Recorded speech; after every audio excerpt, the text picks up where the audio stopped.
প্রবাসীদের জন্য প্রবাসী লাউঞ্জ না করে প্রবাসীদের মাথার লাগেজ নামানোর ব্যবস্থাটা যদি করতেন তাহলে মনে হয় খুব ভালো হতো। দেখুন সবার মাথার মধ্যে লাগেজ, বস্তা এগুলা নিয়ে বের হচ্ছে প্রবাসীরা, আত্মীয়স্বজনরা। সারা একটা সময় জার্নি করে এসে যদি প্রিয়জনের কাঁধে বা মাথায় এই লাগেজ তুলে দিতে হয় তাহলে কেমন হয় বলুন তো? এই যে দেখুন প্রবাসীদের সেই সমস্যাটা কিন্তু এখনও রয়ে গেছে। সিকিউরিটি গার্ড যারা আছেন, আইন শৃঙ্খলা বাহিনী এখনও প্রবাসীদেরকে কেস সহ ট্রলিটা নিয়ে পার্কিং পর্যন্ত যেতে দিচ্ছে না। যার ফলে প্রবাসীদের আত্মীয়স্বজন কিংবা প্রবাসী নিজেদেরই লাগেজগুলা বা ব্যাগগুলা আস্তে আস্তে তাদের আত্মীয়স্বজনদের ঘাড়ে বা মাথায় তুলে দিতে হচ্ছে।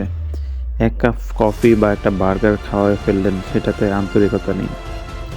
এই যে কাঁধ থেকে এই লাগেজগুলা যেদিন ট্রলি দিয়ে গাড়ি পর্যন্ত যেতে পারবে সেদিনই প্রবাসীরা প্রকৃত সম্মানটা পাবে আশা করি। এতটুকু সম্মান কি প্রবাসীরা আমাদের কাছ থেকে পেতে পারে না?